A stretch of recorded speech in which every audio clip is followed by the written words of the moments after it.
இன்று காலை மாண்புமிகு பிரதமர் அவர்களை சந்தித்துவிட்டு வந்திருக்கிறோம். இந்த மகிழ்ச்சியான சந்திப்பை பயனுள்ள சந்திப்பாக மாற்ற வேண்டியது மாண்புமிகு பிரதமர் அவருடைய கையில் தான் இருக்கு. சென்னை மெட்ரோ ரயில் திட்டத்தோட முதல் கட்ட பணிகளை ஒன்றிய அரசும் மாநில அரசும் இணைந்து செயல்படுத்தின மாதிரியே இரண்டாவது கட்ட பணிகளை செயல்படுத்தணும் என்பது தமிழ்நாட்டோட நிலைப்பாடு. மாண்புமிகு ஒன்றிய நிதியமைச்சர் அவர்கள் இதற்கான ஒன்றிய அரசோட நிதி ஒதுக்கப்படும்னு 2021-22 ஆண்டுக்கான வரவு செலவு திட்டத்தில் அறிவிச்சாங்க.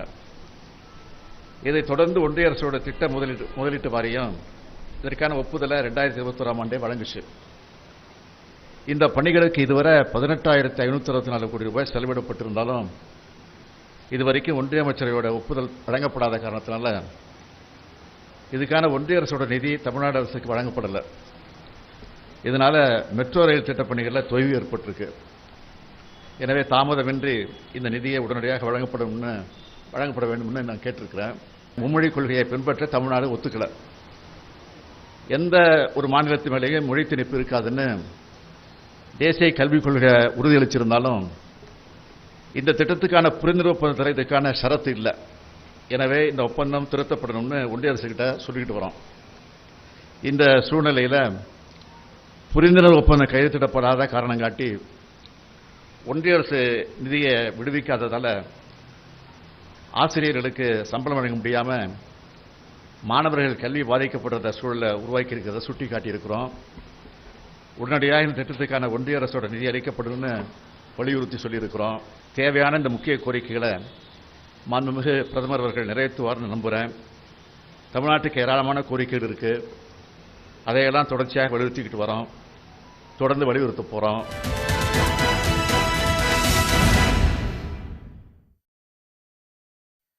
வணக்கம், இது கேள்விக்களம்.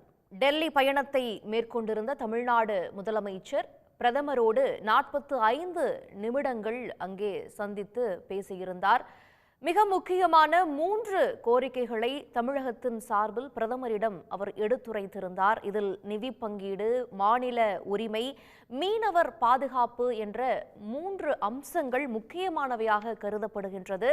இந்த சந்திப்பு பயனுள்ள சந்திப்பாக மாறுவது பிரதமரின் கையில்தான் இருக்கிறது என்பதையும் முதலமைச்சர் தெரிவித்திருந்தார்.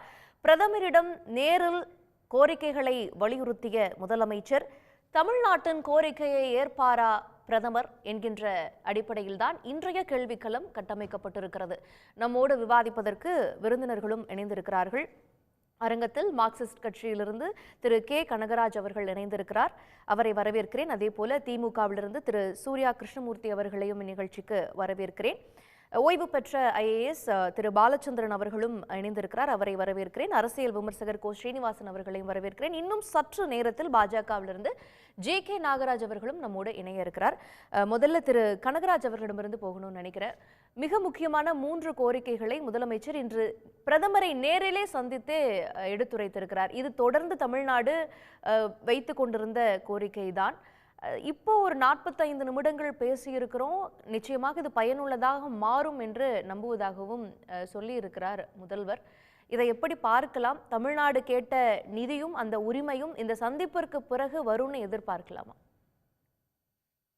முதலமைச்சர் பிரதமரை சந்தித்திருப்பது ஒரு சரியான நடவடிக்கை. ஆனால் அதுக்கெல்லாம் மயங்கர ஆட்கள் கிடையாது.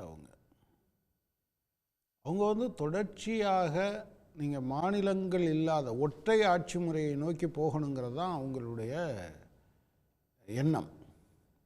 எனவே இது பாஜக ஆள்ற மாநிலமா இல்லாத மாநிலமா என்பது ஒரு பக்கம், அதை தாண்டிய மாநிலங்கள் கூடாது என்பது. எவ்வளவு தூரம் பேசியிருப்போம். நீங்கள் அவங்களுடைய மனநிலை இருக்குல்ல, அதையே நீங்கள் பார்த்தீங்கன்னா தெரியும். வெள்ளத்தில் சிக்கின போதும் கூட அவங்க கொடுக்கல. மெட்ரோ ரயில் திட்டத்தை பொறுத்தவரை யூபிக்கு 47,963 கோடி, 48,000 கோடி எங்கே இருக்குது? அடுத்து பார்த்திங்கன்னா மகாராஷ்டிராவுக்கு ஒரு 6,800 கோடி இந்த 2 வருஷத்தில், குஜராத்துக்கு 5,500 கோடி, மத்திய பிரதேசத்துக்கு 1,195 கோடி, தமிழ்நாட்டுக்கு ஒரு நயா பைசா கூட இல்லை. ஒரு 50,000 கோடி கிட்ட 48,000 கோடி உத்தரப்பிரதேசத்துக்கும் ஒரு நயா பைசா கூட தமிழ்நாட்டுக்கு இல்லை என்பதை இவ்வளவு தூரம் சண்டை போட்ட பிறகும் அவங்க இதுவரை எதுவும் சொல்லாமல் ஏதோ நிர்மலா சீதாராமன் அவர்கள் ஒரு சாக்கு போக்கு சொல்லிகிட்டு இருந்தார் ஒன்று. அப்புறம் இவங்க ஆட்சி பொறுப்புக்கு வந்த பிறகு கொஞ்சம் கொஞ்சமாக மாநிலங்களுடைய உரிமைகளை பல்வேறு வகைகளில் நிதி அதிகாரங்களை குறைச்சிக்கிட்டே வந்திருக்காங்க. நமக்கு பலது தெரியாது. 2021 கணக்குப்படி மாநிலம் ஒன்றிய அரசாங்கம் ரெண்டுக்கும் சேர்ந்த வருவாய் இருக்கு இல்லையா, அதில் 37% வருவாய் மட்டும்தான், 1/3 மட்டும்தான் மாநிலங்களுக்கு வருது. ஆனால் 41 விழுக்காடு கொடுக்கப்படணும். இல்லை, அது அவங்க சொல்லியிருக்கிறதுல அது ஒரு ஃப்ராடுன்னு வச்சுக்கோங்க, அதை விட்டுருங்க. ஆக்சுவலாக வந்ததை சொல்கிறாங்க 37%. ஆனால் செலவினத்தில் பார்த்தீங்கன்னா 62% மாநில அரசாங்கங்கள் தான் செலவு பண்ண வேண்டியது இருக்குது. அதே போல் நமக்கு பகிர்ந்தளிக்கப்படுகிற அந்த போர்ஷனை குறைக்கிறதுக்காக சில ஏற்பாடுகள் செஞ்சாங்க. அதில் தான் ஏற்கனவே நமக்கு கொடுத்த வாக்குறுதியை மீறி 2011ஆம் ஆண்டு சென்சஸ் படி மக்கள் தொகையை அவங்க கணக்கில் எடுத்தது. வருவாய் பற்றாக்குறைக்கு ஒன்று கொடுப்பாங்க, ஒரு 4 அம்சத்தில் இருக்குது. ஒன்று அந்த பகிர்ந்தளிக்கிற டெவல்யூஷன் ஃபண்டு, ரெண்டாவது ரெவென்யூ டெபிசிட் கிராண்ட், வருவாய் பற்றாக்குறையை குறைப்பதற்காக என்று சொல்லுவாங்க. அதை மொத்தமே பார்த்திங்கன்னா 2015-16 1,95,000 கோடியாக இருந்தது. இந்த 9 வருஷத்தில் 1,65,000 கோடியாக குறைஞ்சிருக்கு. அடுத்து பார்த்திங்கன்னா அவங்க டிஸ்கிரிஷனரி ஃபண்டுன்னு சொல்லுவாங்க, டிஸ்கிரிஷனரி கிராண்ட்னு. அவங்க நினச்சி திட்ட கமிஷன் இருக்கிற வரைக்கும் ஒரு நெகோசியேஷன் நடக்கும், மாநிலத்துக்கும் ஒன்றிய அரசுக்கும் இடையில் ஒரு நெகோசியேஷன் நடக்கும். மாநிலம் கேட்டதெல்லாம் கொடுக்கல, ஆனால் ஒரு நெகோசியேஷன் நடந்தது.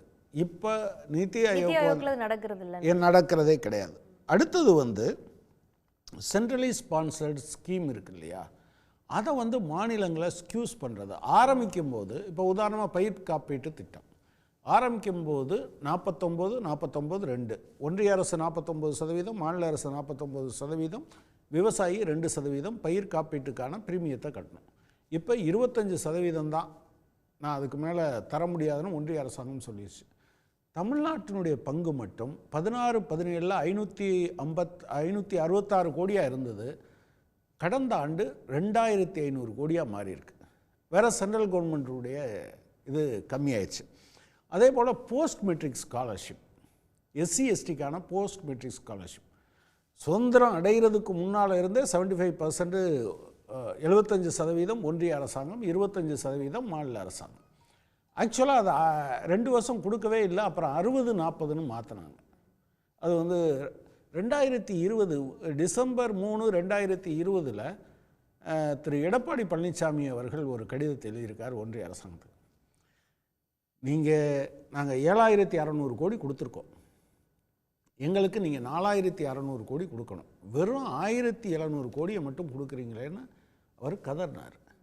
எனவே அது சிஸ்டமிக். இந்த கவர்மெண்ட்டுக்கு இந்த சென்ட்ரலைஸ் ஸ்பான்சர் ஸ்கீமில் இந்த காலத்தில் பார்த்திங்கன்னா அதுதான் ரொம்ப ஒரு 3 மடங்கு உயர்ந்திருக்கும். 5 லட்சம் கோடியிலேருந்து 15-16, 23-24 அது 14 லட்சம் கோடியாக மாறிச்சு.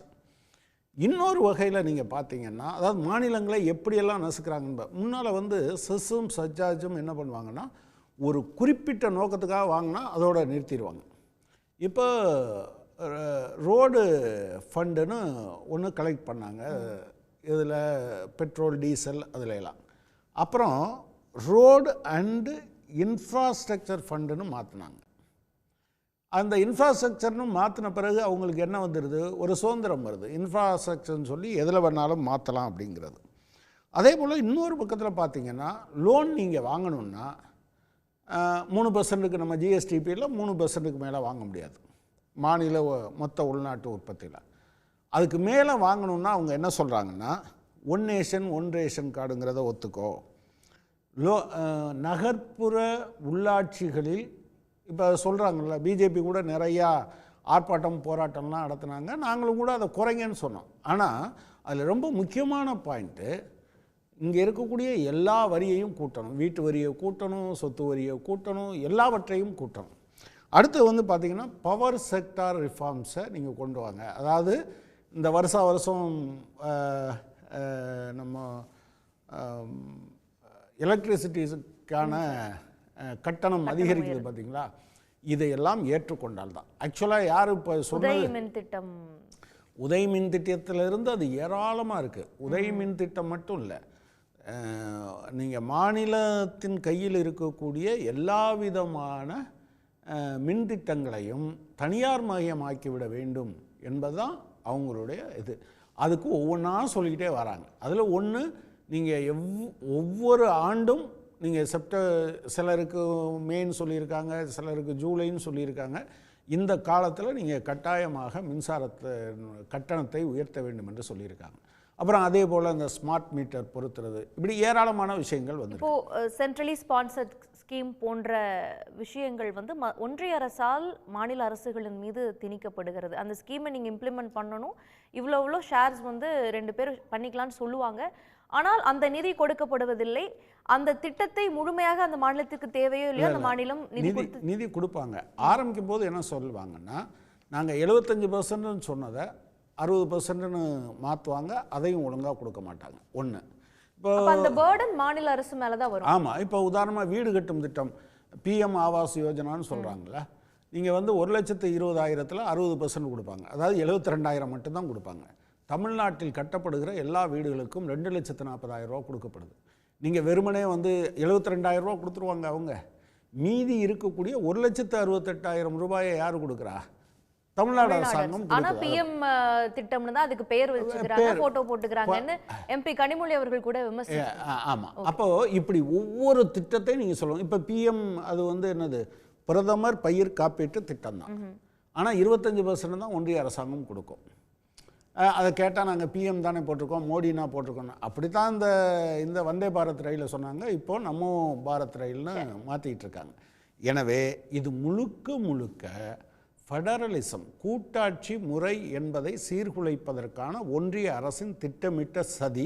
இதில் ஒன்று தான், கொடுக்க மாட்டார் அவர், ஆனால் அவருடைய சொந்த காசு இல்லை. எனவே இது வந்து திமுக அரசாங்கத்துக்கும் ஒன்றிய அரசாங்கத்துக்குமான பிரச்சனை இல்லை, அல்லது முதலமைச்சருக்கும் பிரதமருக்கான பிரச்சனை இல்லை, மாநில அரசுக்கும் ஒன்றிய அரசுக்குமான பிரச்சனையும் இல்லை.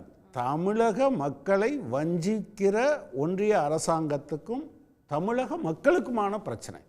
அந்த வகையில் தமிழ்நாட்டில் இருக்கக்கூடிய அதிமுக, அநேகமாக நம்ம சீனிவாசன் ஏற்றுப்பார்னு நினைக்கிறேன், அதிமுக உட்பட அனைத்து கட்சிகளும் ஒன்றிணைந்து எங்களுக்கு உரிய பங்கு, இது எங்கள் உரிமை, இதை கொடு என்று ஒற்றை குரலில் பேச வேண்டிய நேரம், அதை செய்ய முன்வரணும். ஓகே திரு ஸ்ரீனிவாசன், தமிழக மக்களை வஞ்சிக்கக்கூடிய வகையில் தான் ஒன்றிய அரசினுடைய செயல் இருக்கு. இங்கிருந்து பல வரிகளை பெற்றுக்கிறாங்க, ஆனால் மாநிலத்திற்கு கொடுக்க வேண்டிய அந்த டெவல்யூஷன் நிதி என்பது சரியாக கொடுக்கப்படுறதில்லை. சென்ட்ரலி ஸ்பான்சர் ஸ்கீம் போன்ற பல திட்டங்களில் ஒன்றிய அரசின் பெயரை வைத்துக் கொள்கிறது, ஆனால் பெர்சன்டேஜ் ஆஃப் கான்ட்ரிபியூஷன்ங்கிறது வந்து ரொம்ப குறைவாகவே இருக்கிறது. இது போல தொடர்ந்து மாநில உரிமைகள், கூட்டாட்சி கொள்கைகள் வஞ்சிக்கப்பட்டு கொண்டே இருக்கிறது அப்படிங்கிற குற்றச்சாட்டை முன்வைக்கிறாங்க.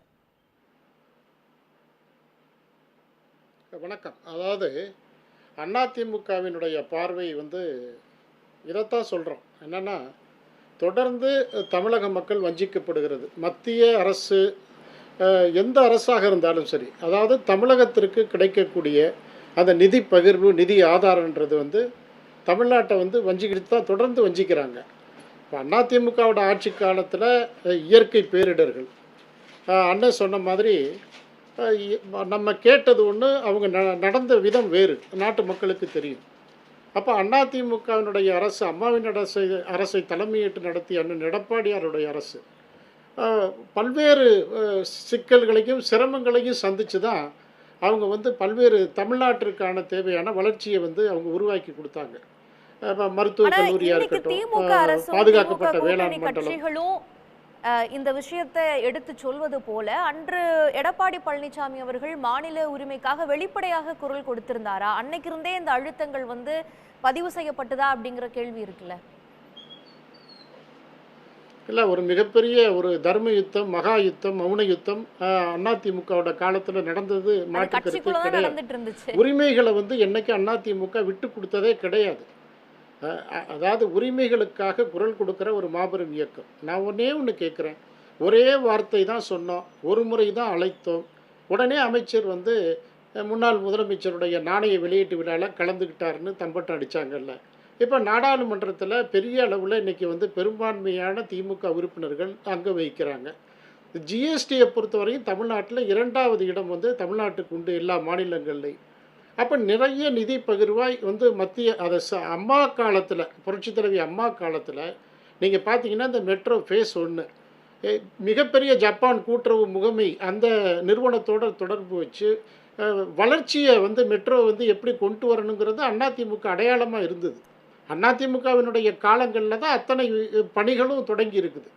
அப்போ இது மாதிரி தொடர்ந்து மத்திய அரசு, காங்கிரஸ் அரசாக இருக்கட்டும், பாஜக அரசாக இருக்கட்டும், அப்போ தமிழ்நாட்டை வஞ்சிக்கிற சூழ்நிலையில் ஆளுகின்ற மாநில அரசு ஒரு முதுகெலும்போடு இந்த மக்களை காப்பாற்றுகிற அல்லது வருவாயை சரி பண்ணுகிற அளவிற்கு அந்த அதிமுக அரசு இருந்திருக்கு. அதுதான் பலவேறு உதாரணம் இருக்குது. அம்மா ஆட்சியில் வந்து இந்த மெட்ரோ திட்டத்தை கொண்டு வந்தது அவங்க தான், அதுக்கான நிதி ஆதாரத்தை உருவாக்குனாங்க, வேலை சிறப்பாக நடந்துச்சு. அப்போ திமுக மிகப்பெரிய நாடாளுமன்றத்தில் பவராக இருக்கிற திமுக அரசு ஏன் வந்து வாயில் மட்டும் பேசுகிறாங்க? அப்போ ஏன் நடவடிக்கைகளில் மத்திய அரசை இவங்க வந்து ஏன் இவங்க வந்து கொண்டு வரலைங்கிற ஆதங்கம் நாட்டு மக்களுக்கு இருக்குது. அப்போ இதை வந்து ஏதோ முதலமைச்சர் போய் சந்திச்சதுனால நாடாளுமன்றத்தில் திமுக எம்பிக்கள், திமுக கூட்டணி கட்சிகள் எம்பிக்களுடைய குரல் ஒலித்து கொண்டே இருக்கிறது. தொடர்ந்து விமர்சிச்சுக்கிட்டே இருக்கிறாங்க. ஒன்றிய அமைச்சர்கள் தமிழகம் வரும்பொழுதெல்லாம் கூட இந்த விஷயங்கள் தொடர்ந்து பேசப்பட்டு கொண்டே இருக்கிறது. எப்ப அவங்க குரல் கொடுக்கலன்னு சொல்றீங்க? எப்ப அதிமுக வந்து ஓங்கி ஒலித்து ஒன்றிய அரசுக்கு எதிராக குரல் கொடுத்தது? இத்தனைக்கும் எல்லாம் கூட்டணி கட்சியா ஒன்றா ஆட்சி செஞ்சுட்டு இருந்த காலம் அது. இல்லை, சரியான கேள்வி. அதாவது எங்கள் அதிமுகவுடைய அரசை எப்படி விமர்சனம் பண்ணுது இதே திமுக? கொத்தடிமை ஆயிட்டாங்க, அடிமை ஆயிட்டாங்க, என்னென்னவோ சொன்னாங்க. ஆனால் அண்ணன் எடப்பாடியாருடைய அதிமுக அம்மாவினுடைய அரசு காலத்தில் தமிழ்நாட்டிற்கு கிடைத்த நன்மைகள் என்ன? பட்டியல் போடுவோம். திமுக பட்டியல் போட தயாரா? இப்போ வந்து பார்த்தீங்கன்னா 7.5 உள்ஒதுக்கீடு அதிமுக அண்ணன் எடப்பாடியார் காலத்தில் பெரிய, அதாவது அடிமையாக இருந்தோன்னு விமர்சனம் வச்சாங்களே தவிர, ஆனால் தமிழ்நாட்டிற்கு கிடைத்த நன்மைகள் அதிமுக ஆட்சியில் தான் நிறையா கிடைச்சிருக்குது. ஒன்று வேணாம், இப்போ இலங்கை மீனவர்கள் நிம்மதியாக போய் ஒரு தொழில் பண்ண முடியலை. ஏதாவது ஒரு குற்றச்சாட்டு, எல்லையை தாண்டி வந்துட்டாங்கன்னு கூட்டிகிட்டு போய் மொட்டை அடிக்கிறாங்க, சிறை பிடிக்கிறாங்க, படகை பிடிச்சிட்டு போயிடுறாங்க, வலையை பிடிச்சிட்டு போயிடுறாங்க, ஒருத்தர் நடு கடலில் விழுந்து இறந்தும் போயிட்டார். அப்போ தொடர்ந்து இதை நாடாளுமன்றத்தில் வலியுறுத்த வேண்டிய இடத்துல யார் இருக்கா? பெரும்பான்மையாக திமுக நாடாளுமன்ற உறுப்பினர்கள் இருக்காங்களா இல்லையா? அப்போ இவங்க இங்கேயும் பிரச்சனை, இங்கேயும் தம்ம மாநிலத்தை பொறுத்தவரையும் இவங்களுடைய எதையும் கட்டுப்படுத்தலை. இந்த மீனவர்கள் கைது, படகுகள் பறிமுதல் சம்பவங்கள் அதிக அளவில் இருக்குதுன்னு இன்னைக்கு முதலமைச்சர் தெரிவிச்சிருக்கிறாரு. மிச்சமிருந்த 4 ஆண்டுகள்ல யாரு அந்த ஆட்சி பொறுப்புல இருந்தது? அப்ப என்ன வலியுறுத்தினீங்க? ஒரு போராட்டத்தை போய் பண்ணிருக்கலாமே நாடாளுமன்றத்திற்கு முன்னாடி. இங்க இருந்து தீர்மானத்தை நிறைவேற்றி இருந்திருக்கணும், அழுத்தமா குரலை பதிவு செஞ்சிருந்திருக்கணும்ல. அந்த பொறுப்பு அதிமுகவுக்கு இருக்குல்ல.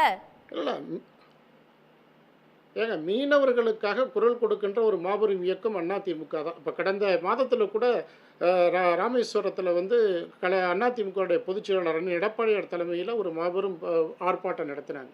அப்போ தொடர்ந்து மீனவர்களுக்கான மீனவர்களுடைய நலனை பாதுகாக்கிற கட்சியாக தான் அதிமுக இருந்திருக்குது. அப்போ திமுக இன்னைக்கு ஆட்சி பொறுப்பில் இருக்குல்ல, அது மாற்று கருத்து இல்லை. அப்போ மாற்று கருத்து அப்போ வந்து மீனவர்களை இது மாதிரி தொடர்ந்து இலங்கை கடற்படையினர் தொந்தரவு கொடுக்குறாங்க. அதை வந்து நாடாளுமன்றத்தில் அவங்க பேசணும், இதற்கான ஒரு முடிவு எடுக்கணும். எதையுமே அவங்க செய்யாம முதலமைச்சர் போய் வெளியிடறதுக்கு கூப்பிட்டா எத்தனை கோரிக்கை கடிதங்களை முதலமைச்சர் வெளியுறவுத்துறை அமைச்சருக்கு எழுதியிருப்பாரு? நீங்க பார்த்திருப்பீங்க தானே இந்த 3 வருஷத்துல. அதாவது உதவிகளை வழங்கக்கூடிய பொறுப்புல இந்தியா இருந்தது. ஸ்ட்ராட்டஜிக்கலி அது ஒரு முக்கியமான காலகட்டம். அன்னைக்கு ஒரு அழுத்தத்தை கொடுத்திருந்தா, இந்திய மீனவர்கள் மீது கை வைக்க கூடாது அப்படிங்கிற ஒரு அழுத்தத்தை கொடுத்திருந்தா, இன்னைக்கு வரைக்கும் இத்தனை மீனவர்கள் வந்து கைது செய்யப்பட்டிருப்பாங்களா? படகுகள் பறிமுதல் செய்யப்பட்டிருக்குமா? அது ஒன்றிய அரசினுடைய அலட்சியம் தானே. இல்லை, ஒன்றிய அரசு தவறு பண்ணுது, மத்திய அரசு சரியான நடவடிக்கை எடுக்கலைங்கிறது அதுல எந்த மாற்று கருத்தும் இல்லை.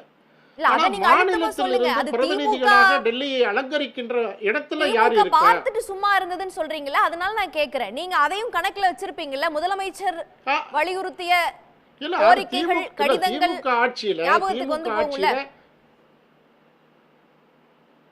அதாவது திமுக ஆட்சியில மீனவர்களுக்கு பாதுகாப்பு இல்லைங்கிறது தான் குற்றச்சாட்டு. மீனவர்கள் அங்கே ராமநாதபுரத்துல என்ன சொல்றாங்க? இங்க வந்து நீங்க ஆர்ப்பாட்டம் பண்றதோ அல்லது வேற ஏதாவது நிகழ்ச்சி பண்ணி சார், அரசியல் பண்றதை விட கடற்படை வந்து எங்களுக்கு தமிழ்நாடு நீங்க அரசு கிட்டயா உண்மையிலேயே இருக்கு? எங்களுக்கு இல்ல நாடாளுமன்றத்துல யார் இருக்கா? நாடாளுமன்றத்துல திமுக ஆளுகின்ற திமுகவினுடைய நாடாளுமன்ற ஆட்சி பீடத்தில் யார் உறுப்பினர்கள் தானே இருக்காங்க? அலங்கரிக்கிறாங்க. அப்ப நாடாளுமன்ற உறுப்பினர்கள் தானே பேசணும். பேசினா தானே அது வந்து பிரதமருக்கு போய் அது சேரும். அப்ப அங்கே எங்க எதுவும் பேசலன்னு பேசாம எனக்கு தெரியல. இவங்க நீங்க வந்து கவனிச்சீங்களான்னு எனக்கு தெரியல. தொடர்ந்து பேசி இருக்கிறதா தான் என்னோட இல்ல ஞாபகம். இல்ல இல்ல இல்ல அதாவது பேசுறது மட்டும் இல்லைங்க, ஸ்தம்பிக்க வைக்கணும். நாடாளுமன்றத்தை ஸ்தம்பிக்க வைக்கணும். தமிழ்நாட்டுல மிருகபலத்தோட இருக்கிற திமுக நாடாளுமன்றத்தை ஸ்தம்பிக்க வைக்கிற பொறுப்பு திமுகவுக்கு இருக்கு. தமிழக உரிமைக்காக, மீனவர் பிரச்சனைக்காக, மாநில உரிமைக்காக அதிமுக எத்தனை முறை நாடாளுமன்றத்தை ஸ்தம்பிக்க வச்சுச்சுன்னு சொல்லுங்க. ஏன் அதாவது நாடாளுமன்றத்துல மத்திய அரசை வலியுறுத்தி நிறைய காரியங்களை, நற்காரியங்களை, நல்ல பணிகளை, நல்ல திட்டங்களை தமிழ்நாட்டுக்கு கொண்டு வந்து சேர்த்தது அண்ணா திமுக. திமுகவோட நீங்க திமுக பிரதிநிதிங்க வந்திருக்காங்கல்ல, பட்டியல் போட சொல்லுங்க. பிரச்சனைக்காக ஒரு வெளிநடப்பு செஞ்சோம் சொல்லுவீங்க. நோ கான்ஃபிடன்ஸ் மோஷன் அதுக்கு ஒரு காரணமா இருந்ததுன்னு எதிர்க்கட்சிகள் சொல்லுவாங்க. வேற என்ன ஸ்தம்பிக்க வச்சீங்க? இல்ல இல்ல இல்ல இல்ல இல்ல தமிழ்நாட்டுக்கு கிடைத்த அதிமுக அரசு, அதிமுக திமுக இந்த ரெண்டு கட்சிக்கும் தமிழ்நாட்டுக்கு கொண்டு வந்து சேர்த்திருக்கிற திட்டங்களோட பட்டியலை நீங்க சொல்லுங்க. என்ன திமுக மத்திய அரசு கிட்ட போராடி தமிழ்நாட்டிற்கு சேர்த்த நலன்களை ஒன்று சொல்லுங்கன்றேன். நான் தான் சொல்றேனே, நீட்டு கொண்டு வரேன்னு சொன்னாங்க. நீட்டு இவங்க வந்து முதல் தன்னுடைய தேர்தல் பரப்புரையில் நீட்டுக்குத்தான் விலக்குன்னு சொன்னாங்க. அப்போ அதை கொண்டு வர முடியல. ஆனால் அதிமுக 7.5 உள்ஒதுக்கீடு கொண்டு வந்து இன்னைக்கு ஏழை மாணவர்கள் பயனடைகிறதுக்கு எடப்பாடியார் தானே காரணம். இப்போ இது மாதிரி மருத்துவக் கல்லூரி 11 மருத்துவக் கல்லூரி, பாதுகாக்கப்பட்ட வேளாண் மண்டலம் பட்டியல் நான் போடுறேன். அதிமுக சார்பாக அதிமுக ஆட்சியில் என்னென்ன நன்மைகள் தமிழ்நாட்டிற்கு கிடைச்சிருக்கு அதை நான் பட்டியல் போடுறேன். இங்கே வந்திருக்கிற திமுக சார்பாக பேச வந்திருக்கிற தலைவர்கள் சொல்லுங்க. அப்ப அதிமுக எல்லா காலத்திலையும் தமிழர்கள் உரிமைக்காக போராடியதா? முதலமைச்சருடைய இந்த கோரிக்கைகளுக்கு இல்ல அதிமுகவும் ஆதரவு அளிக்குமா? அதாவது மத்திய அரசு வஞ்சிக்குதுங்கிறதுல எந்த பிரச்சனையும் இல்லை. அது ஒருமித்த கருத்து, அதுல எந்த மாற்று கருத்தும் இல்லை. ஆனா வலியுறுத்த வேண்டிய தன்னுடைய கடமைகளை மறந்தது திமுகன்றது எங்களுடைய குற்றச்சாட்டு. அதுதான் அதிமுகவுடைய குற்றச்சாட்டு. நீங்க வந்து புரட்சி தலைவி அம்மா காலத்துல 2016 வண்ணாரப்பேட்டையில தொடங்கின அந்த மெட்ரோ நிலையம், மெட்ரோவுடைய பணி வந்து பெரிய அளவுல கொண்டு போனோம். அப்போ ஃபேஸ் 2 இந்த சூழலில் அதை கொண்டு வந்து நிதியை கொண்டு வந்து சேர்க்க முடியாமல் திமுக தடுமாறிக்கிட்டு இருக்கு அப்படிங்கிறது உண்மைதானே? அப்போ எந்த நலனையும் கொண்டு வந்து சேர்க்காத ஒரு திமுக மேலே நாங்கள் குற்றச்சாட்டு வைக்கிறதுல என்ன மாற்று கருத்து இருக்குது? நீங்களும் வந்து மாநில உரிமைக்காக ஒரு போராட்டத்தை பண்ணுங்க சார். உங்களுடைய குரலும் ஒன்றிய அரசின் காதுகளுக்கு எட்டட்டும். அதிமுகவுக்கு அப்படி சொல்லலாம். சரி, நான் நாகராஜ் அவர்களுடைய பார்வையை வாங்கிட்டு வரேன். மத்திய அரசின் மீது நாங்கள் okay sir, I got your point, thank you. திரு நாகராஜ், திமுகவாகட்டும் அதிமுகவாகட்டும் இரண்டு கட்சிகளுமே சொல்லக்கூடிய ஒரு விஷயம், இந்த ஒன்றிய அரசு தொடர்ந்து மாநில உரிமைகளை சரியாக பங்கிடாமல், நிதி பங்கீட்டை வழங்காமல் வஞ்சித்து கொண்டிருக்கிறது அப்படிங்கிற குற்றச்சாட்டை வைக்கிறாங்க. நிறைய இடங்கள்ல மத்திய அரசினுடைய திட்டங்கள் மாநில அரசின் மீது திணிக்கப்படுகிறது, ஆனால் சரியான நிதிகள் ஒதுக்கப்படுவதில்லை. இதனால ஒரு வளர்ந்த மாநிலத்திற்கு நிறைய இடர்பாடுகள் இருக்கு அடுத்த கட்ட வளர்ச்சி பணிகள்ல அப்படிங்கிற குற்றச்சாட்டு இருக்கு. அனைவருக்கும் வணக்கம். அதாவது தமிழ் நாடு மட்டுமல்ல, இருக்கிற அனைத்து மாநிலங்களையும் ஒரு தாயை போல பார்வையோட தான் முதலமைச்சர் இன்னைக்கு சந்திச்சிருக்காங்க. அதைத்தான் பிரதமரும் ஒரு முதலமைச்சராக அவரை வரவேற்றிருக்காரு, அவரை பார்த்திருக்கார், அவருடைய கோரிக்கைகளை ஏற்றிருக்கார். இது மட்டுமல்ல, இதுக்கு முன்னாடி பல முறை அழைத்த போதும் கூட கேலோ இந்தியாவுக்கு அழைச்சாங்க. எவ்வளவோ கடுமையாக கோபேக் மோடின்னு சொல்லியும் கூட அழைத்த பொழுது வந்து நின்றார். இன்னைக்கு போய் சந்திக்கிற முதலமைச்சர் ஈனுடை திட்டத்துக்கு தூக்க வர்றப்போ முதலமைச்சர் போய் நிற்கலை. பல்வேறு திட்டங்களுக்கு, தூத்துக்குடியில் கூட பல்வேறு திட்டங்களுக்கு பிரதமர் வந்த பொழுதும் முதலமைச்சர் போய் நிற்கலை. ஆனால் ஒவ்வொரு முறையும் என்னைக்கெல்லாம் நிதி தேவைப்படுகிறதோ அப்பொழுது மட்டும் சென்று சந்திப்பது, நிதி கேட்பதில் மட்டும் தெளிவாக இருக்காங்க. நிதி கொடுக்காம இல்லை.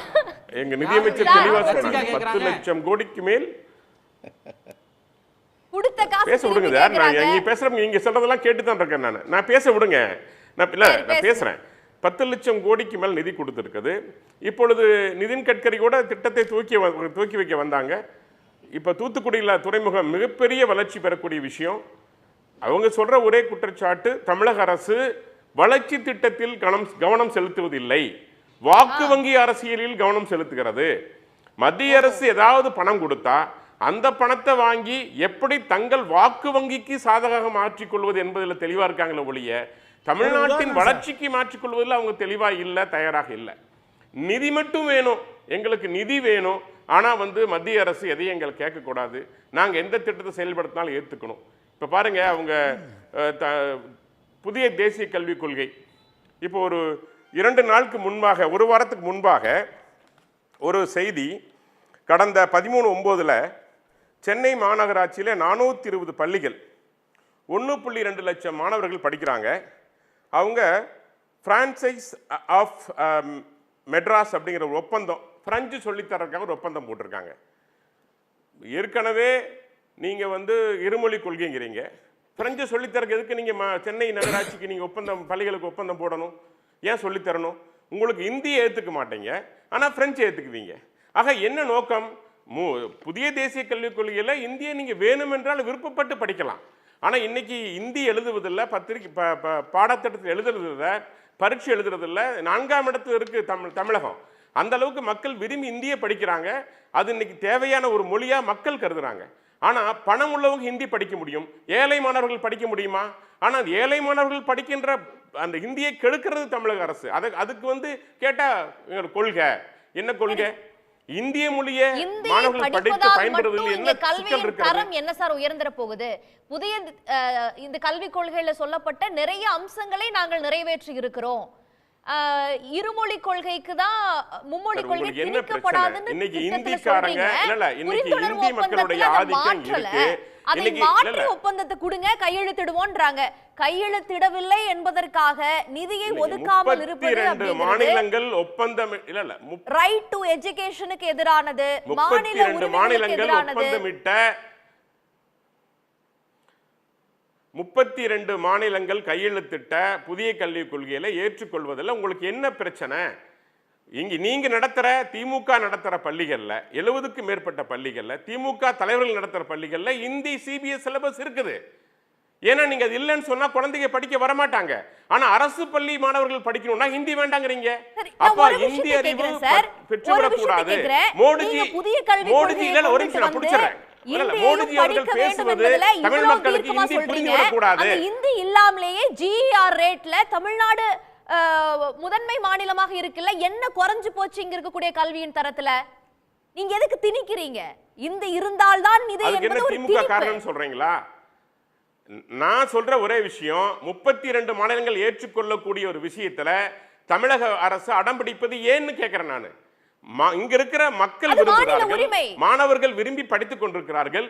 நீங்க ஏன் தடுக்கிறீங்க? அதை நீங்க நடத்துற பள்ளிகள்ல, திமுக நடத்துற பள்ளிகள்ல, உங்க அமைச்சர்கள் நடத்துற பள்ளிகள்ல போய் பாருங்க, இந்தி வச்சிருக்காங்க, இந்தி சொல்லி தராங்க. அரசு பள்ளியில படிக்கிற மாணவர்கள் ஏன் படிக்க நீங்க வாய்ப்பு தர மாட்டேங்கிறீங்க? ஏன் இந்தி மீது வெறுப்பு திணிக்கிறீங்க? இன்னைக்கு நான் என்னோட தோட்டத்துல, என்னுடைய அலுவலகத்துல இந்தி பேசுறவங்க இல்லாம தொழில் செய்ய முடியாது. அப்ப ஏன் நீங்க ஏற்றுக்கொள்ள மாட்டேங்கிறீங்க? வரட்டு கொள்கை, வரட்டு பிடிவாதம், ஏற்றுக்கொள்ள முடியாத வெற்று திராவிட மாடல் அரசியல் இது தமிழ்நாட்டை கெடுத்துக் கொண்டிருக்கிறது. நிதி வேணும்னா என்ன வேணா கேட்பீங்க.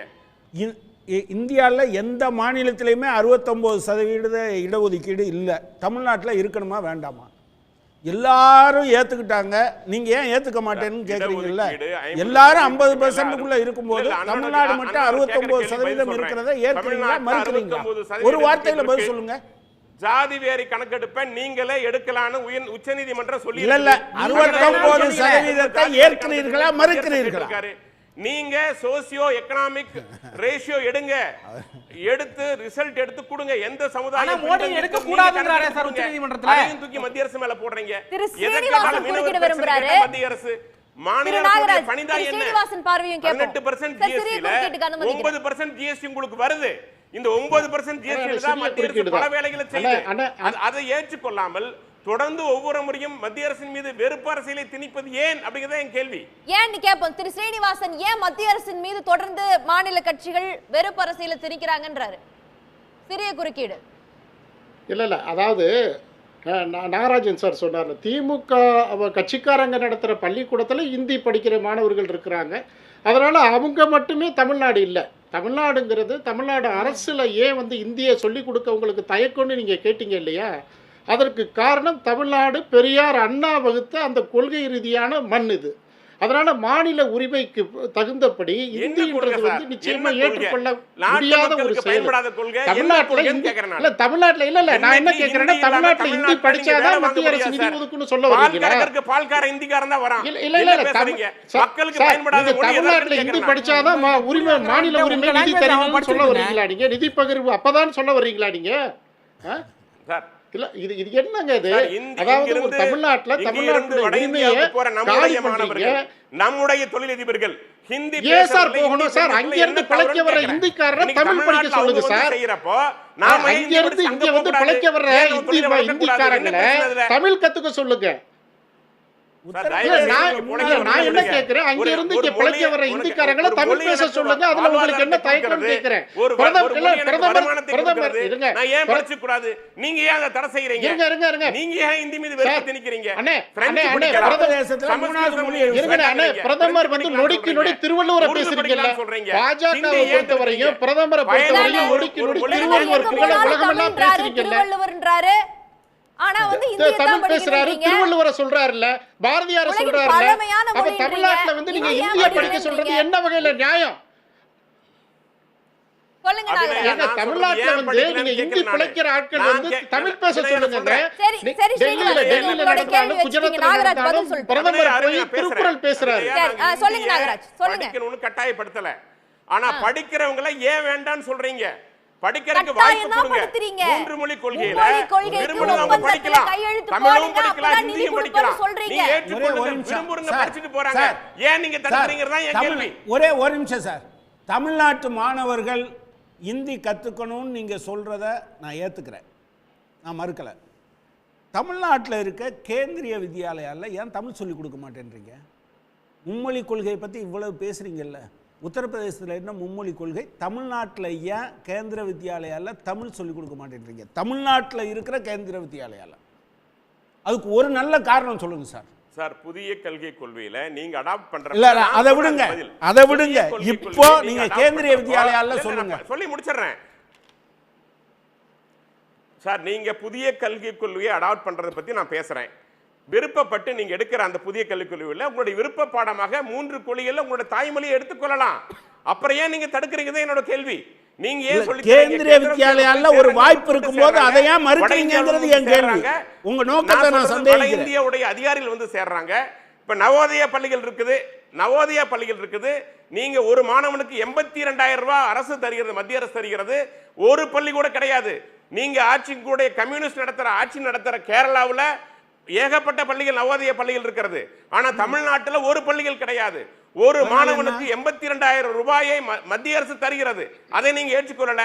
அங்க நீங்க தமிழை படிக்கலாம்.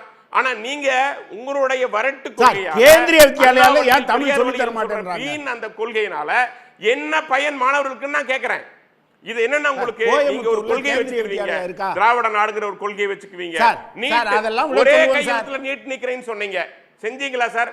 ஒரே கையெழுத்தில் நீட்டு, கல்வி கடன் ரத்து செஞ்சீங்களா? எத்தனை வாக்குறுதி, தேர்தல் வாக்குறுதி கொடுத்தீங்க? நீட் ரகசியம் தெரியும் நீக்கினாரா? நீட் வேணுமா வேணாமா ரத்துன்னு சொன்னாரு, செஞ்சாரா? ஆண்டுக்கு 13 லட்சம் உங்க அரசு கொஞ்சம் கூட மாநில அரசு மதிக்காம, சட்டமன்றத்தை மதிக்காம நீட் மேல உட்கார்ந்துக்கிறது உங்க அரசு. குஜராத்ல இருக்கும்போது சொன்னீங்களே இது ராஜ்பவனா காங்கிரஸ் பவனான்னு கேட்டீங்கல்ல. இப்ப நீங்க என்ன பவன் நடத்திட்டு இருக்கீங்க? ராஜ்பவனுக்கு பதிலா பிஜேபி பவன் தான் நடத்திட்டு இருக்கீங்க சார். தர்மபுரியில அபிநயா, தர்மபுரியில ஒரே குடும்பத்தை சேர்ந்த விவசாய கூலி தொழிலாளி வீட்டுல 3 பேர் டாக்டர் கிடைச்சிருக்கு இப்ப நீட்னால 3 பேர். பட்டிக்கிறேன் இது வரைக்கும் அது சரித்திரத்தில் இல்லாத நிகழ்வாக 300 பேர் இருந்த இடத்துல 3 பேர் சொல்லிருக்காரு. 300 பேர் கிடைச்சிட்டு இருந்த இடத்துல 3 பேருக்கு வந்துருச்சு அப்படிங்கிற எக்ஸெப்ஷன்ஸ் வந்து எக்ஸாம்பிள்ஸா காட்டிட்டு இருக்காங்க. ஏழை மாணவர்கள் நீட் படிக்க கூடாது, நீட்ல படிச்ச மருத்துவர் ஆயிடுவாங்க. நீங்கள் திமுக நடத்துகின்ற மருத்துவ கல்லூரியில வாய்ப்பு கிடைக்கணும். குளறுபடிகள்லாம் நடந்துச்சு, அதையே வந்து தெளிவுபடுத்த வேண்டிய கடமை ஒன்றிய அரசுக்கு இருக்குது. குளறுபடி எதுல இல்ல, ஒரு மாநில அரசு செய்கிற தவறு இல்ல, உரிய சட்டம் நடவடிக்கை எடுக்கப்படும். எந்த தமிழ்நாடு அரசுக்கு ஒதுக்கல. +2 தேர்வுல இதுவரைக்கும் நடவடிக்கை இல்ல, +2 தேர்வுல குளறுபடி நடக்கலையா? நடக்கும், சரி செய்யணும். சிஸ்டம் தப்பு. எந்த வருஷம் நடந்துச்சு? எந்த வருஷம் நடந்துச்சு? எந்த வருஷம் நடந்துச்சு? என்ன போற போக்குல +2 தேர்வுலன்னா நாங்க என்ன ஒன்றிய அரசு மாதிரி இன்எஃபிஷியன்ட் கவர்மெண்டா? தமிழ்நாட்டுல எந்த +2 தேர்வுல முறைகேடு நடந்துச்சு சொல்லுங்க சார். பேப்பர் லீக் ஆயிருக்கு, பள்ளியில லீக் ஆயிருக்கு, எந்த எஃப்ஐஆர் ஆயிருக்கு சொல்லுங்க.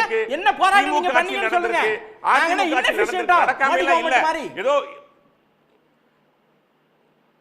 எது சார் சொல்லுங்க சார். எந்த வருஷம் முறைகேடு நடந்துச்சு சொல்லுங்க சார். +2 தேர்வுல எந்த வருஷம் முறைகேடு நடந்துச்சு? போற போக்குல ஒரு மாநில அரசுடைய கல்வி திட்டம், மாநில அரசுடைய தேர்வு முறையை வந்து கொச்சப்படுத்தி போறத அனுமதிக்க முடியாது. இஷ்டத்துக்கு ஆதாரம் இல்லாம பேசுறத அனுமதிக்கிறதுக்கு நான் என்ன உட்கார்ந்திருக்கேமா? சரி, ஆதாரம் இல்லாம எல்லா ஆதாரத்தையும் கொடுக்க முடியும். எந்த வருஷம் முறைகேடு நடந்துச்சு? யார் முறைகேட்டில் ஈடுபட்டா? அது தொடர்பா என்ன வழக்கு பெண்டிங்கா இருக்கு சொல்லுங்க பாப்பா. நான் கேக்குற ஒரே கை உங்க உதயநிதி ஸ்டாலின் சொன்னாரு, நீட்ட ஒரே கையெழுத்துல நீக்குவேன்னு சொன்னாரு. ஏன் நீக்கல? இன்னைக்கு தர்மபுரியில விவசாய கூலி மாணவர்கள் ஒரு வீட்ல 3 பேருக்கு மருத்துவம் கிடைச்சிருக்கு. 3 பேர் டாக்டர். என்ன பதில் சொல்லுங்க? ஏன் ஒரு வெள்ளேரியோட உடன்பாடு இருக்கான்னு சொல்லுங்க, அப்புறம் நீட் பத்தி பேசுவோம். உங்களுக்கு மாணவர்கள் தமிழ்நாடு முன்னேற கூடாது, உங்களுக்கு வாக்கு வங்கி எப்பவுமே தயாரா இருக்கணும். உங்களுக்கு ஓட்டு போடுறதுக்கு ஆள் வேணும். பிரியாணியும் பாட்டிலும் கொடுத்து நீங்கள் ஓட்டு வாங்கணும். இதுதான் உங்க அரசியல். நீங்க அண்ணாமலைக்காக ஊர் விழா போய் கொடுத்தது மற்றும் கோழி பிரியாணி நீங்க அண்ணாமலைக்காக ஊர் விழா போய் கொடுத்தது ஏன் எங்க பேர்ல எழுதுறீங்க? தமிழ்நாட்டுல மட்டும் வருமானம் அல்ல, நீங்க பண்ற சேல்ஸ் எல்லா மாநிலங்கள்ல இருந்து சேல்ஸ் பண்றீங்க. வெளிநாடுல நீங்க பண்றீங்க. இன்கம் டாக்ஸ் இங்க மட்டும் வரல, வெளியில பண்றவங்களுக்கு இன்கம் டாக்ஸ் இங்க வருது. இது எல்லாம் கலந்த கலவைதான் பாரதம். அத நீங்க முதல்ல புரிஞ்சுக்கங்க. பிரிவினைவாதத்தை தூண்டாதீங்க. 20க்கு மேற்பட்ட மசோதாக்களை நீங்க தமிழ்நாட்டுல தமிழ கேந்திர வித்யாலயால சொல்லி கொடுங்க சொன்னா பிரிவினைவாதமா? மீனவர் தமிழ்நாட்டுல இருக்க கேந்திர வித்யாலயா பள்ளிகள்ல தமிழ சொல்லி கொடுங்கன்னு சொன்னா அது பிரிவினைவாதம். நீங்க இந்திய தமிழ்நாட்டுல இருக்க அரசு பள்ளியில சொல்லி கொடுங்க அது ஒருமைப்பாடா? தமிழ்நாட்டுல இருக்க ஒரு பள்ளியில தமிழ சொல்லி கொடுன்னு சொன்னா பிரிவினைவாதமா? தமிழ்நாட்டின் வளர்ச்சிக்கு தயாராக இல்லை. தமிழ்நாட்டுல இருக்கிற ஒரு பள்ளியில ஏங்க தமிழ் சொல்லி கொடுக்கலன்னு கேக்குறீங்களா? அது பிரிவினைவாதமா சார்? நான் உங்களை கேக்குறேன், இதுக்கு முன்னாடி பல நிகழ்ச்சிகளுக்கு வந்தீங்க, எப்படி எல்லாம் ஆனால் தாயுள்ளத்தோடு உங்களை ஒருவரையும் வரவேற்கிறது. தமிழ்நாடு வளர்ச்சிக்கு தடையாக திராவிட கட்சிகள் இருக்குன்னு நீங்க சொல்றீங்க.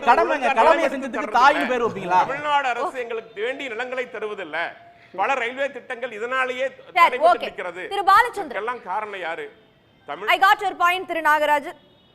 திரு பாலச்சந்திரன், இப்போ ஒப்பந்தத்துல கையெழுத்து போட்டாதான் நிதியை தருவோம் அப்படின்னு ஒன்றிய அரசு சொல்றதும், எங்களிடமிருந்து தொடர்ந்து பல வரிகளை மாநிலங்களிடமிருந்து ஒன்றிய அரசு பெற்றுக்கொள்கிறது. ஆனால் பல மத்திய அரசினுடைய திட்டங்கள் வாயிலாக மாநில அரசை நசுக்கக்கூடிய வகையில ஒன்றிய அரசு செயல்படுகிறது அப்படிங்கறத மாநில அரசின் குரலாக தமிழ்நாடு அரசும் தொடர்ந்து முன்வச்சிட்டு வருது.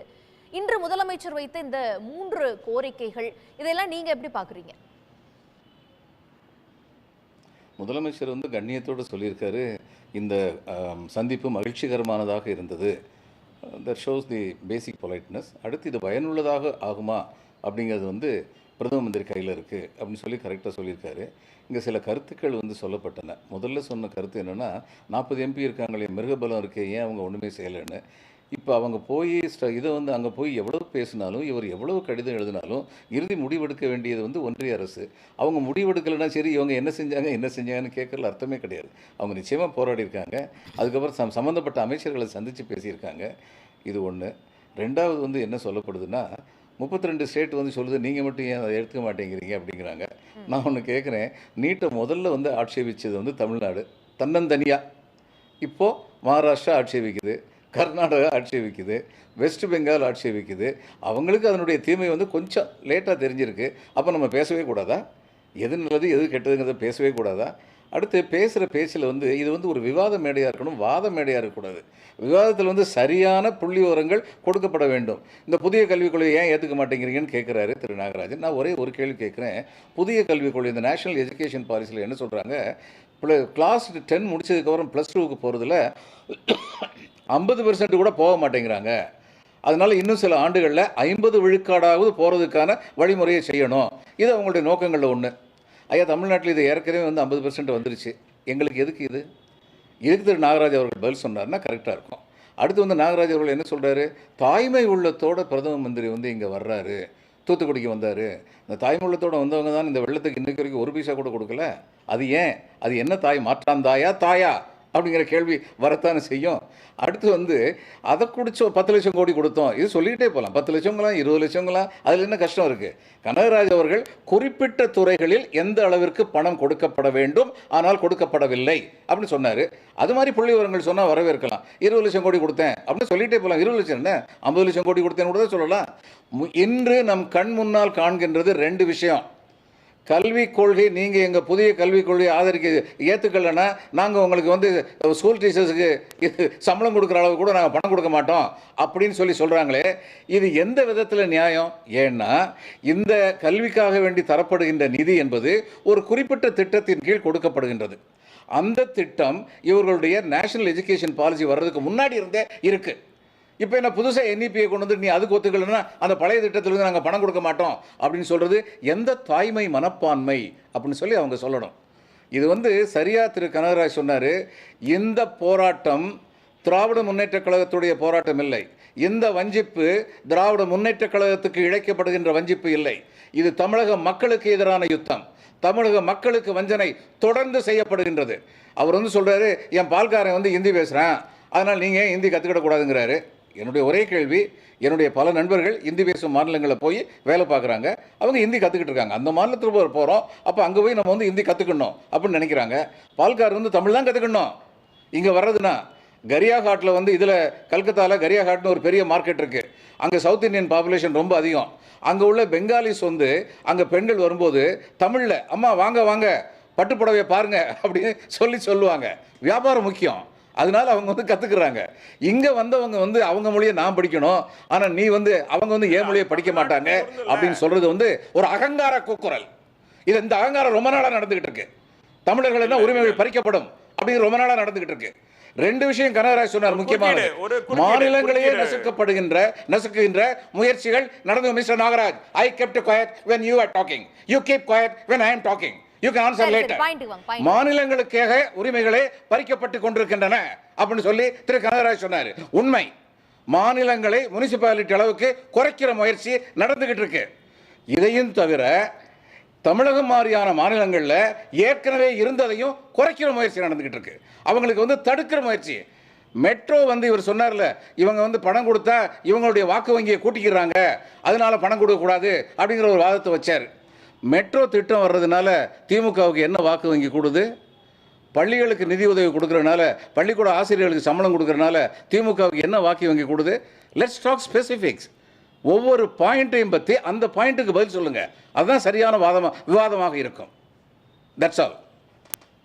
திரு சூர்யா கிருஷ்ணமூர்த்தி, முதலமைச்சருடைய இந்த 3 கோரிக்கைகளை ஏற்றுக்கொண்டால் பயனுள்ளதாக இருக்கும் என்பது எதிர்பார்ப்பா இருக்கு.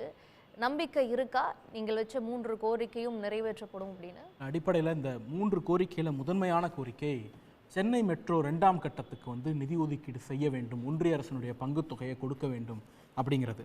அதாவது சென்னை மெட்ரோவில் வந்து நாங்கள் நிதி ஒதுக்கீடு செய்கிறோம் அப்படின்ட்டு ஒன்றிய அரசு ஒப்புக்கொண்டது வந்து 17/8/2021 அதனுடைய பொது முதலீட்டு வாரியத்தினுடைய கூட்டத்தில்.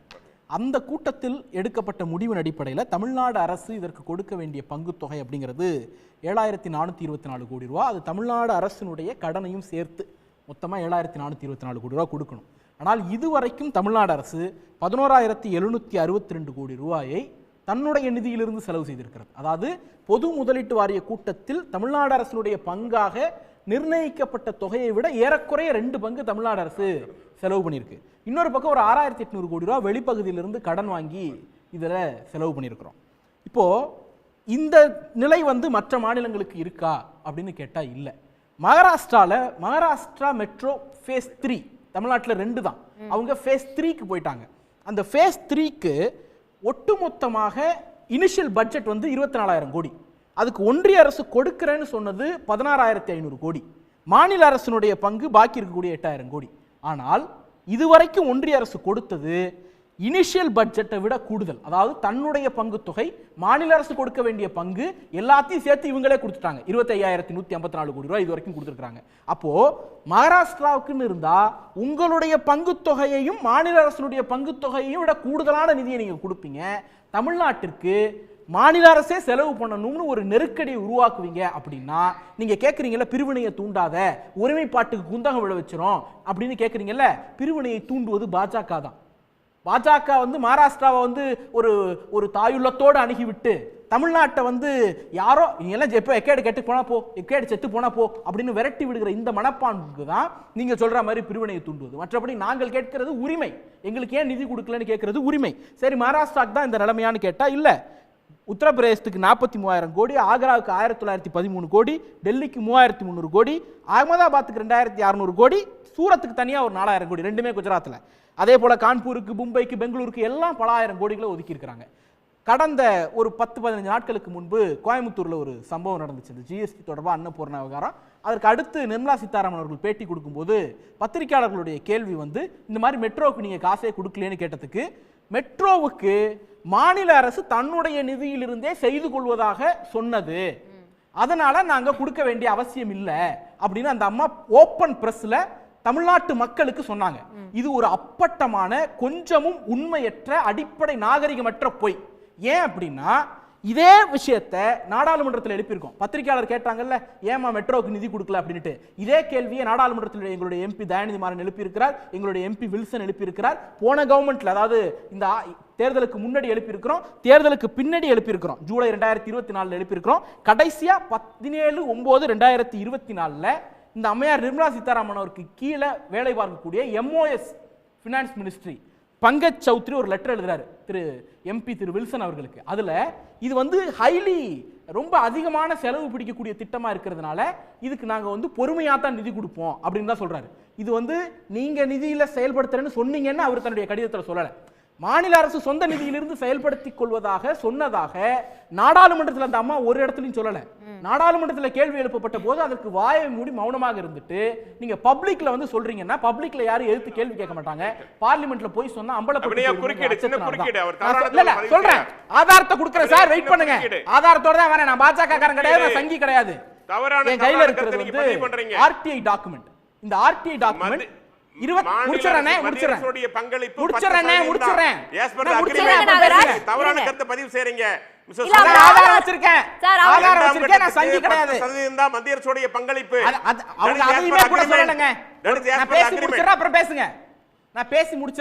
பதில் சொல்லுங்க. என் கையில இருக்கிறது ஏப்ரல் 25, 2024 ஒன்றிய அரசு RTI கொடுத்த ஒரு பதில். இந்த பதில்ல பப்ளிக் இன்வெஸ்ட்மெண்ட் போர்டு 17/8/2021 அன்னைக்கு ஒரு முடிவு எடுக்குது. அந்த முடிவின்படி அதனுடைய பேரா 22ல பப்ளிக் இன்வெஸ்ட்மெண்ட் போர்டுடைய டைரக்டர் ஆஃப் DEA என்ன சொல்றாருன்னா, இந்த திட்டம் தொடக்கத்தில் மாநில அரசே செய்வதாக இருந்தது, தற்போது அது சென்ட்ரல் செக்டார் ப்ராஜெக்டாக மாற்றப்பட்டு விட்டது அப்படிங்கிறார். அதாவது நிர்மலா சீதாராமன் பேசுவதற்கு 3 ஆண்டுகளுக்கு முன்பே இது சென்ட்ரல் செக்டார் ப்ராஜெக்டாக மாற்றி விட்டதாக PIB-னுடைய அபிஷியல் மினிட்ஸ் ஆஃப் மீட் சொல்லுது.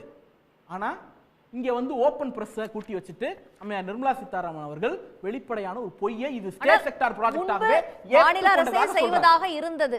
எஸ், அதுதான் இப்ப நான் அடுத்து வரேன். அன்னை அதிமுகவை சேர்ந்த அரசியல் விமர்சகர் அண்ணன் சொன்னாரு, நாங்க என்ன பண்ணோம், நாங்க வந்து எல்லாவற்றையும் பெற்றுக் கொடுத்தோம், நாங்க கூட்டணியில் இருந்த போது, அவர்கள் தமிழ்நாட்டில் ஆட்சியில் இருந்தாங்க, ஒன்றியத்தில் கூட்டணி இருந்தாங்க, கூட்டணி தர்மத்திற்காக CAA உட்பட கொடிய சட்டங்களை கூட ஆதரித்தாங்க, வேளாண் சட்டங்களுக்கு முட்டு கொடுத்தாங்க. அந்த மாதிரி ஒரு சூழல்ல கூட மெட்ரோவுக்கு நாங்க ஸ்டேட் ஃபண்டே யூஸ் பண்ணி பண்ணிக்கிறோம்னு அவங்க சொல்லியிருக்காங்க. அதிமுக அரசு அப்ப ஸ்டேட் கவர்மெண்ட் அவங்க தானே இருந்தாங்க. ஸ்டேட் கவர்மெண்ட் அவங்க இருந்ததுனால தானே பப்ளிக் இன்வெஸ்ட்மெண்ட் போர்டு வந்து அவனுடைய பேரா 22லயும் பேரா 30லயும் சொல்லுது, இது ஆரம்பத்தில் மாநில அரசே செலவு செய்யக்கூடிய திட்டமாக வடிவமைக்கப்பட்டு 2021 17/8 இந்த தேதியில சென்ட்ரல் செக்டார் ப்ராஜெக்டாக மாற்றப்படுகிறது அப்படின்னுட்டு திமுக அரசு வந்த பிறகு தான் Chennai metro project phase 2 central sector ப்ராஜெக்டாகவே மாற்றப்படுகிறது. நாங்க உரிமையை நிலைநாட்டிட்டோம் அது இது நீங்கல்ல. அமித்ஷாவை கூட்டிட்டு வந்து இங்க அடிக்கல் நாட்டினது அவங்க. மாநில அரசே செலவு பண்ணணும்னு கமிட் பண்ணிட்டு வந்தது அவங்க. மாநில அரசு செலவு பண்ணது மட்டும் பத்தாது, ஒன்றிய அரசுடைய நிதியும் தேவைன்னு கேட்டு பெற்று வந்தது திராவிட முன்னேற்ற கழக அரசு. அதை அபிஷியலா டாக்குமெண்ட் பண்ணியிருக்கோம். இன்னைக்கு அந்த நிதியை கொடுங்கன்னு லீகலா ஃபைட் பண்ணிட்டு இருக்கோம். தங்களுடைய சட்டப்பூர்வ உரிமையை இழந்தது அதிமுக, சட்டப்பூர்வ உரிமையை எழுத்துப்பூர்வமாக வாங்கி வச்சிருக்கிறோம். இன்னைக்கு அதை நோக்கி அதனுடைய ப்ரொசீடிங்ஸ்ல இருக்கிறோம். இது ஒண்ணு. அடுத்தது இங்க பேசுற போது அவங்க திருப்பி 2006-2011 திமுக ஆட்சியில மெட்ரோவுக்கு நீங்க எவ்வளவு ஒதுக்கி இருக்கீங்க அதை மட்டும் சொல்லுங்க. 11,000 கோடிங்க.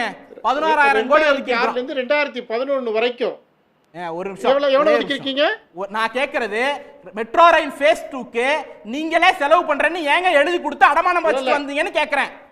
2018-19 அடமானம் வைக்கலங்க. மெட்ரோ ஃபேஸ் 2க்கு நாங்களே செலவு பண்றோம்னு ஏங்க அடமானம் வச்சுட்டு வந்தீங்க தமிழ்நாட்டினுடைய உரிமைன்னு கேக்குறேன். ஏங்க 7,000 கோடி ஜப்பான் கூட்டுறவு முகமை சார்பா நிதி பெற்றுட்டு வந்து